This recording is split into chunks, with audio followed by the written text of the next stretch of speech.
Oh, it's here. You know what I'm talking about. You're looking at it right now. It's the Bitwig 2.1 update. Oh, I waited, man. I checked every day on the website to see if that thing was going to come out. It's ever since I saw that it was coming out at the end of April, I checked every day past April because I didn't know if they were going to send me an email or let me know when it came out, right? I wasn't going to rely on that. I wanted it right away because as soon as I heard they were adding an amp device, I was like, oh my God. And I had to have it the second that they would let me take it. So today I got the message. They said, it's out. It's 2.1 time and you can come get it whenever you want. It was like the Stone Cold Fox coming up and asking me to prom, which wasn't gonna happen when I was in high school. That's besides the point. Here it is, and we have it, and it's a beautiful, beautiful thing. This time I'm not going to do an overview of 2.1 because there's going to be 2 million videos or something in that area of people doing that. I'm going to look at this amp device because you guys know me. I'm a guitar player, and this is what I'm most excited about. So the classic thing we always do, I'm going to break it apart, explain the knobs, but that's only fun if I can show you what it's doing on some of my own guitar parts, okay? All right, grab a snack, get yourself a drink. Let's check it out.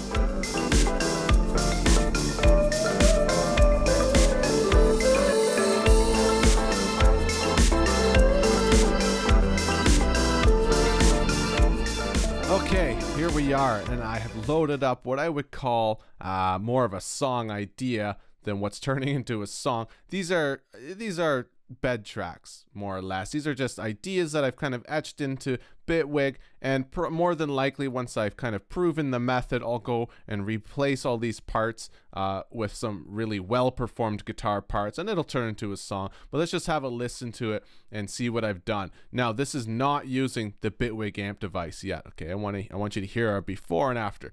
Okay, here it is.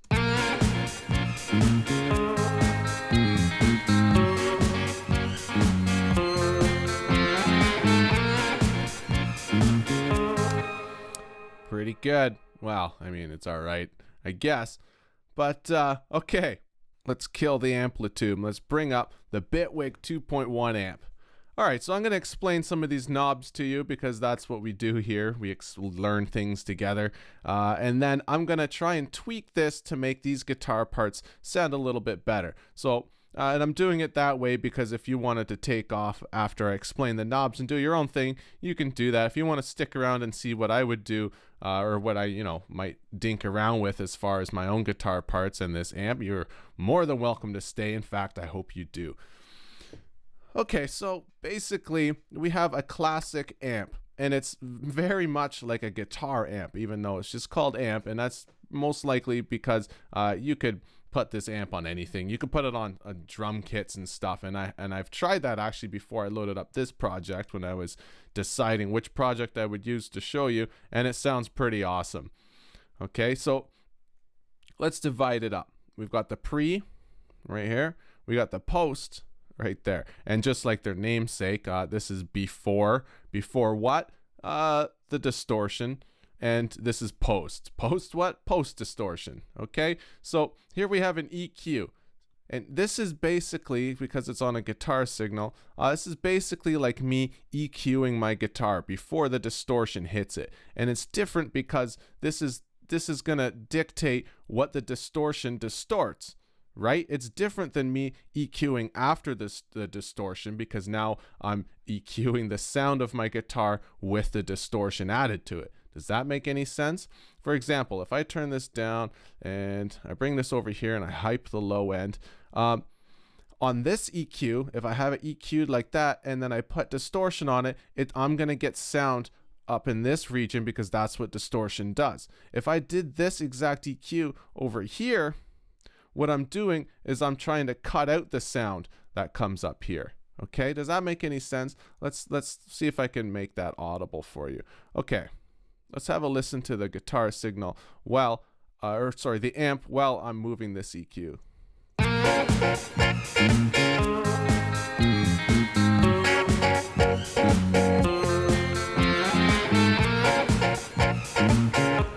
Right? Okay, so you can tell it's not acting like a typical EQ, because typically when I'm down here like this, let's see again. If this was like an EQ, if this was a post EQ, then technically there wouldn't be any information over here, because you can see I've cut all that shit out. But that's not the case. I'm EQing my guitar, and because then after I EQ my guitar, I add distortion to it. The distortion is adding its own harmonics up here, which you can see happening there. See that? Okay, all right, let's open this sucker back up. Bring this down, and let's make that narrow. See, it cuts the signal. Okay, I think that makes sense. I don't know that I need to explain that much any further. You guys kind of get the point. This is me EQing my guitar before the distortion hits it and after the distortion hits it. Okay. And of course, you know, you've got your selection. It's an EQ, okay? This is an EQ, and it's for my guitar. They're both EQs. There's nothing special there. You guys know what an EQ is. Now, let's get into the meat and potatoes of this sucker. We've got a few different types of amps. We've got smooth, which to my ears, I can't really put a finger on the class of amplifier that's going to be. We have class A and class AB, which are tube amps, pixelated, which is obviously digital, and then ULIC, which I'm not honestly too sure. It's got an interesting sound. It's almost like a wah. Right? It's like very harsh sounding distortion. And then fold A, B, and C. And fold, when they say fold, it's kind of relating to the way that this distortion is folding the audio. For example, if my sine wave is going through an amplifier, say if you follow my mouse, and this is a sine wave, when it goes through an amplifier, what it's essentially doing is crushing the top and bottom bits of that wave, and then how it transforms them is what makes them a certain type of distortion. Okay, when it chooses fold, it's basically taking the signal that goes past the point where it was going to distort and just folds it in on itself. Okay, that's not necessarily important for you to understand. It's just you should recognize that these are all going to have different sounds to them, and it's up to you to kind of choose which one you like. I like the smooth, and I have a class AB Mesa Boogie Lone Star amp, so I like the sound of that one too. But smooth sounds pretty cool. Now the bias, that is, what's the easiest way to explain this? This one's kind of tricky. Okay, with tape machines, for example, because tape machines are inherently, they don't reproduce high frequencies very well. And if you need proof of that, you can find an old cassette, put it in a cassette player, and you can hear that it just does not have a whole lot of sparkle to it. Okay, it sounds very mid-rangey. And the reason is because the energy in the higher frequencies is a lot lesser than the energy in the low frequencies. So when audio is getting printed to a tape, on a cassette, for example, the energy that's required to print the high pitch frequencies, it requires a lot more energy. And so what they do is basically they send out a signal that moves the little flaps, like the little magnets inside the ribbon of the tape, back and forth really fast. It almost gets them ready to receive the high energy signal. It's kind of like I forget what physics law it is, but if you move an object when it's resting, it takes a lot of energy to overcome it because the object wasn't already moving. Whereas if the object is rolling on the ground and then you go up and push it, it's a lot easier to push it because it's already moving. So what they do is they send a high frequency signal with a ton of energy into the tape. Okay, and that almost it's like pushing the ball, getting it ready to receive a little bit of energy of high frequency from the song. So then when the song's recorded to tape, it doesn't take so much high frequency energy to get it printed to the tape. Does that make any sense to you? Well, that's what the bias is. That's how much energy, that's how much momentum are we going to put into that ball? Are we going to set the ball rolling on the ground so the high energy, high frequency energy doesn't take much to get recorded? Or are we going to just put it at rest, basically? And that, I know what you're thinking right now. How does that apply to amps? Well, it's the same basic principle when it comes to tubes. I'm just relating it to tapes because I think that's probably a little easier to explain. So what you'll notice as I turn up the bias is that the high frequencies kind of enrich it a little bit. Let's start it low and have a listen. And you know what? I'm going to loop this and I'm going to make it 1 bar. Okay, let's have a listen.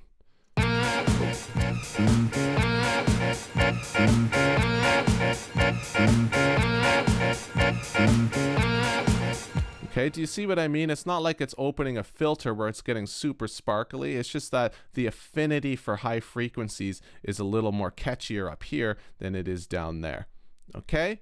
All right, now sag, you can think about it as the light bulb in your kitchen. Sag is like when you turn on the microwave and you have the light on, the ceiling light on in your kitchen, if they're wired to the same circuit, you'll notice the light dims a little bit because now the microwave is using a whole bunch of energy and it's sucking it out of the light bulb. So you get that little dimming effect, right? You know what I mean. It can happen all over your house when something that's high energy kicks in, like your refrigerator or whatever. Then the lights kind of dim a tiny little bit. Well, sag is that principle in an amplifier. If I turn the sag up, that means that the louder the guitar signal is going into the amplifier, the more energy it demands, and therefore the less energy the amplifier actually gets to amplify. And you can see by this little yellow light that it looks an awful lot like that light bulb. Here, I'll turn it down. Okay. Sag is all the way down. This light won't come on. As I turn it up, you'll notice that this light starts to flicker because the energy that's coming in from my guitar starts to demand more energy from the amp, and because the amp has a finite amount of energy, it has to suck from its own self. Okay? Let's watch.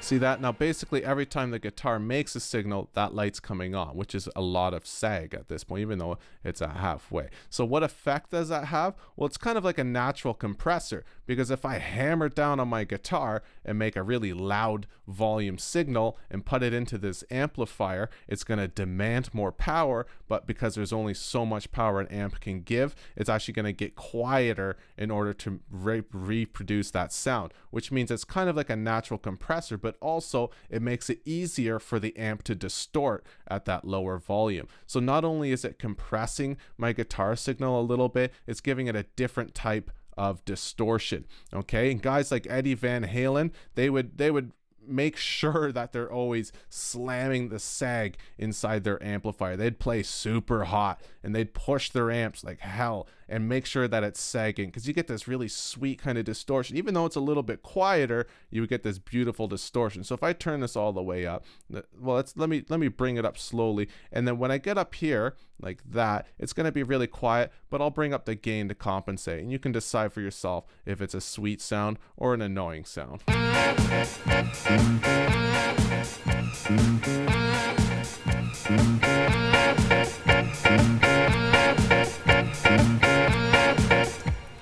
Okay, can you hear the compression happening? Does it sound like a little bit like compression? To my ears, it sure does. And then drive, of course, is how much are we going to push the amp into overdrive? Are we going to distort the amp, or are we going to have a nice, clean, kind of just a clean amp tone, right?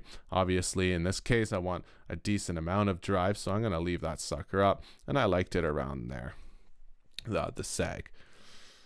Okay, we've talked about the EQ. Now here's a cabinet. This is different than the amp. This is the speaker. This is the wooden box, essentially, that the speaker sits in. Okay, now we can change the how big the wooden speaker is inside the how big the wooden box is around the speaker using these dimensions, right? There was this width, height, and depth of the box, because that's all going to determine the sound that comes out of the speaker.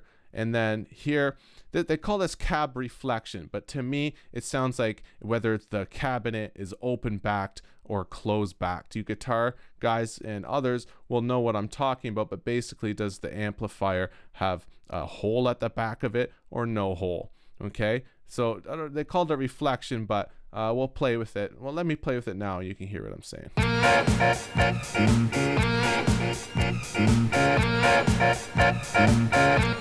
right? So to my ears, that's kind of like whether it's open or closed back, but you can decide for yourself what that means to you. And if you don't even have to do that, you can just play with it until it sounds a little bit right. Okay. And then of course, how much of is this going to color your signal? And then the blend between the raw signal of the amplifier and the signal that the cabinet's going to place on your sound. Okay. That's just a wet dry knob basically for the cabinet sound. And then of course here, this is phase flip, and it's important for a bunch of reasons, but in this case, it's literally like unplugging the speaker and rewiring it backwards, because let's listen.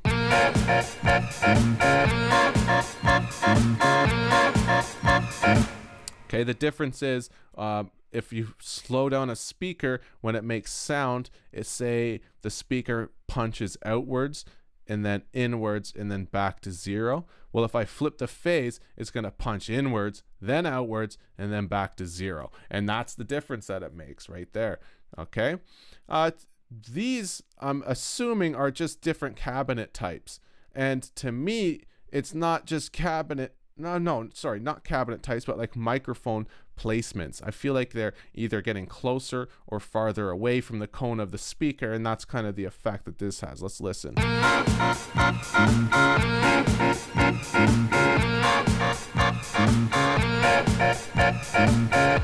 Right? Like to me, that's right on the cone of the speaker, like the dust cap, the very center of the speaker is brilliant and bright. And this is kind of more towards the edge. And then to my ears, this is kind of still close to the dust cap, but farther away in distance. Like it's still aimed at the dust cap of the speaker, but just at a farther distance. And this is aimed kind of at the middle of the speaker, or like between the dust cap and the rim of the speaker, and at a little bit more of a distance. And then this is almost just like the same thing, but a different microphone. That's what it is to my ears, but I could be wrong on that. Listen for yourself and determine what you think. Of course, this is, gain as always, because if I turn up seg, it reduces the volume pretty dramatically, and we need to make that up somehow, so we would use the gain for that. This isn't to be confused with the drive. If you want to overdrive the sound, you use drive. This just either turns down the volume or up the volume depending on what you've done. And here you need to compensate for that a little bit. Of course, we have pre-effects and post-effects. You could put things like reverbs and chorus and stuff like that, but again, it's digital, so you can just put whatever the hell you want in there and see if it sounds good. If it doesn't, you just delete it out. In this case, I actually added a reverb to the post. So the pre-effects are going to affect this guy, right, where we already have an EQ, and then post, of course, is going to be the signal after it's got distortion on it, and that's why I added a little bit of reverb onto the distorted side of the amp. Okay, so let's have a listen.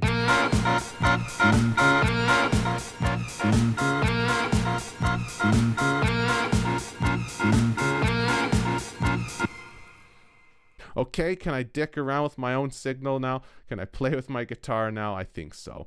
All right, so if that's all you needed out of this video, please feel free to subscribe. Or if you'd like to stick around and kind of watch me dick around with this guitar signal, feel free to do that. But I'm going to do it right now. Okay, so we've already played with this signal. A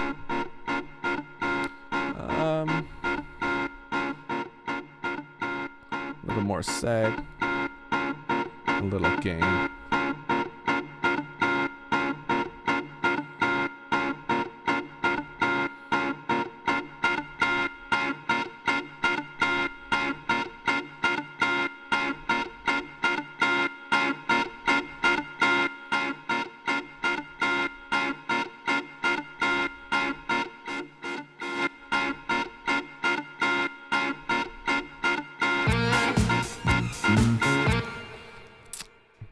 Yeah.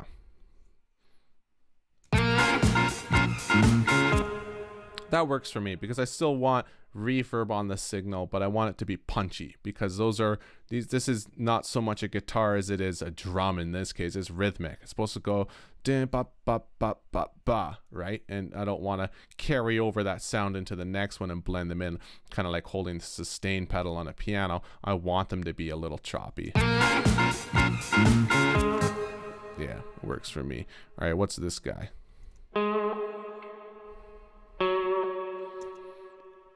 All right, Let's get rid of amplitude. Let's throw on amp. In this case, I basically know that I'm going to want reverb. Let's put it on post, actually. And no, let's do pre.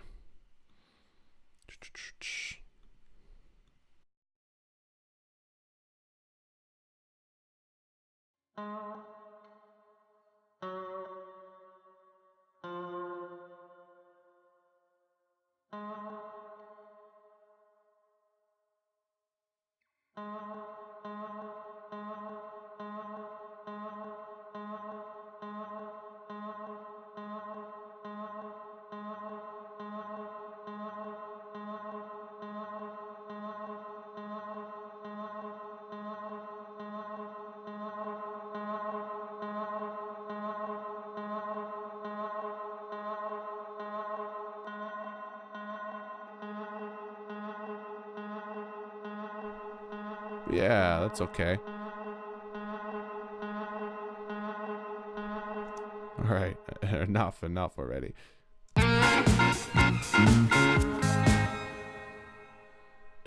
Do. All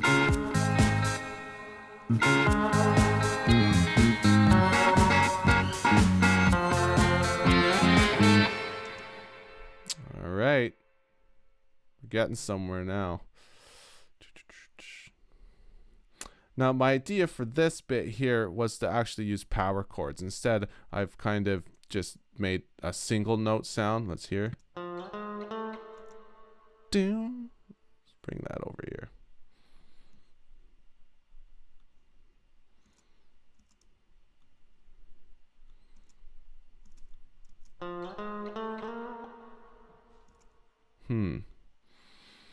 Right? Because that would sound good as a power chord leading back into the same riff. But for now, let's just fatten it up. I love that it's at the top now too, 'cause it's amp, right?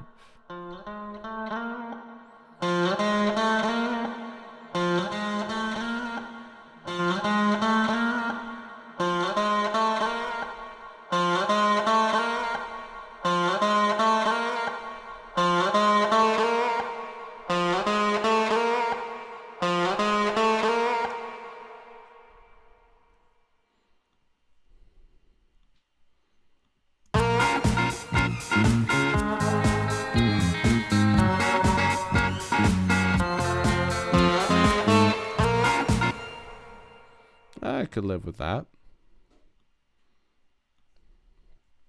In this case, yeah, I'll just leave the reverb send up. Okay, what do we have here? Well, that's got to sound interesting. Let's throw some chorus. On this side, some extra reverb.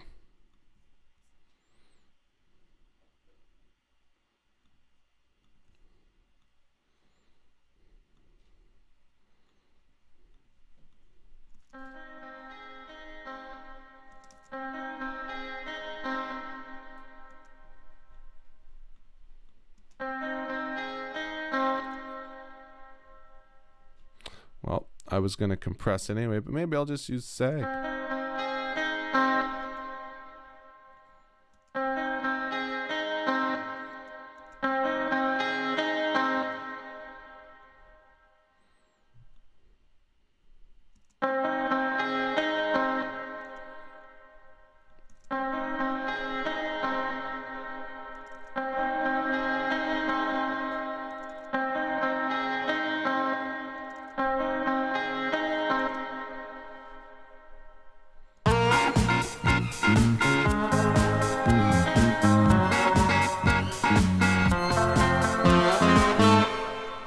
Yeah, buddy.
Yeah, Bitwig 2.1 amp device is pretty dope. Check it out. Get into it. Throw stuff through here. I would say if you don't have any recorded guitars, find a guitar loop. Maybe just throw some drums in there and see what that sounds like. In fact, let's just do it like this. I'll show you real quick.